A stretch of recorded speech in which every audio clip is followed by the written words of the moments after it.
Hi, my name is Brian, and in today's breakdown, I'm going to show you guys how you can make your photos sparkle. No, literally, we use sparklers.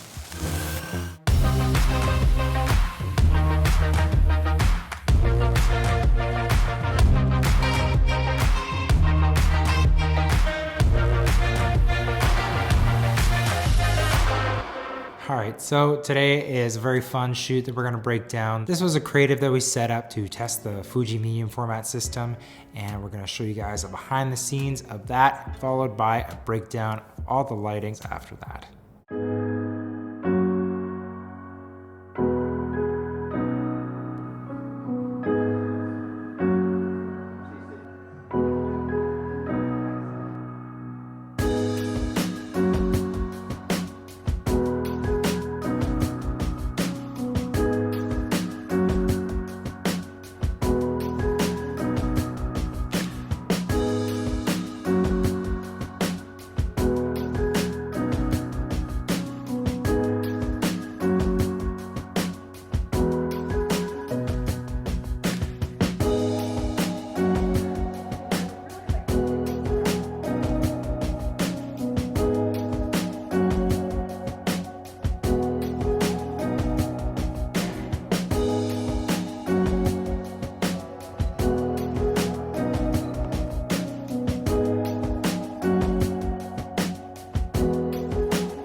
Awesome, so I have a frame grab here showing all the gear that went into this setup, and I'm just gonna break it down starting with the key light. Key light we have is a Photech soft lighter. This is probably our favorite and most used light modifier. We use it for everything from dramatic studio shots, like in these examples, to very lightly accentuating natural light. In this setup here, it's on a boom stand, and we have it as a sort of beauty light, mostly up overhead, a little bit off to the side. The boom stand was super helpful because we could have it in that position without it being in the way of us shooting, and I highly recommend getting a boom stand in your kit as well. Next, we have the Quasar. This is a 4-foot continuous light tube. We also utilized a 2-foot battery powered version, and we love these lights just because they're, again, super versatile. We especially love the 2-foot ones because they're magnetic as well. So we use them as a lot of practical lights. And for this particular shoot though, we were using them as eye lights.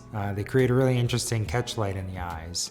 You can see the shape that we've created with the key light, and especially with Monique, sometimes it was really high up, and even because her hair is so large, it was blocking the light from really getting into her face and her eyes, but it was creating a really nice moody look. This low-powered Quasar tube was really great for creating that interesting catch light. We had it turned down really low though, so it wasn't influencing the actual exposure too much on her face. Next, we have the background. We utilized a cream color as well as a light blue color. Because of the way that the key light was and how it is falling off and not hitting the background as much, we were getting the tone that we wanted.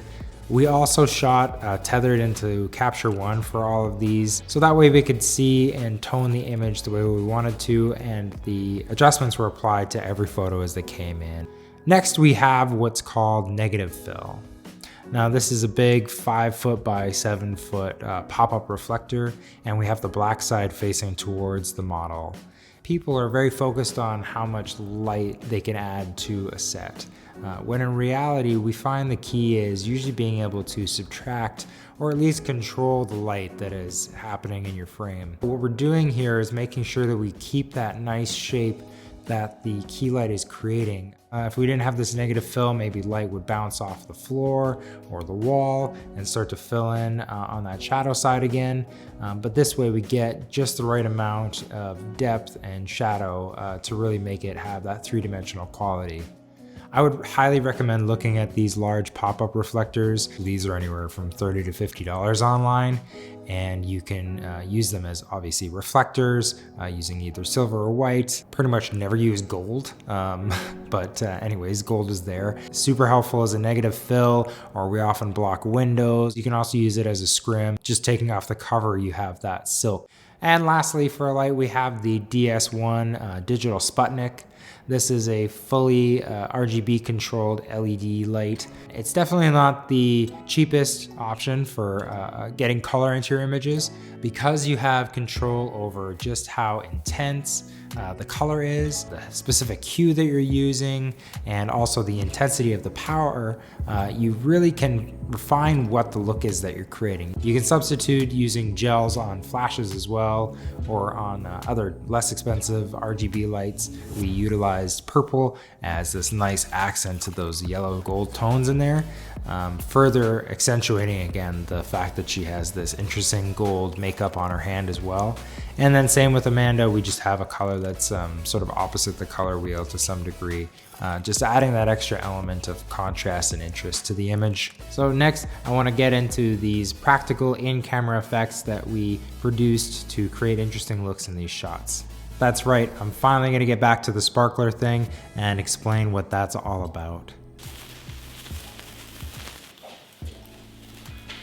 So we love to put stuff in front of the lens just to create interesting effects or make things just look that much more unique and different. Beforehand, we were trying all these different things to maybe utilize fire. We were setting things on fire like cotton balls, things like that. And we discovered sparklers had this amazing ability to be able to have motion, because the sparks are sort of just outside of the lens, and basically with the sparks actually firing off of the stick, and they would fly into the frame, and that way they were again creating these interesting little balls of fire that were basically out of focus elements, but they were also creating like a flare as well that was around them, and it just had a lot of really interesting energy and motion to the photo. Combining that with some slow shutter speeds, we got some really interesting looks. In the other setup, we actually utilized a bulb from the light fixture that's behind me, and similarly used that in front of the lens to create this interesting sort of smearing lensing blur effect, pairing it really well with the other set because it just has a sense of motion and energy to it. We've always really loved the cameras that Fuji's put out. We've used a lot of their mirrorless cameras, and so when they put out a affordable medium format camera, we really wanted to test it, put it through its paces, and we're really excited to see if it was something that would be an interesting new experience to shoot with, how different it would look, and just overall if it felt right to us. We were so happy with the results from shooting with this loaner camera on this series that we did decide to buy the 50R, and we've loved it ever since. The colors, the dynamic range, the lenses are amazing. Pretty much everything that you expect in a high quality pro camera just bumped up that much more. And it's definitely something that whenever we look at some of our photos, we say, oh yeah, that has that medium format look, and it just stands out. We're often shooting this side by side with some DSLRs, and it's just really plain to see that if we can, we pick up this camera every time. Thanks for watching this lighting breakdown. If you guys have any questions, please hit up the comment section and we'll do our best to answer. Thanks again, and see you next time.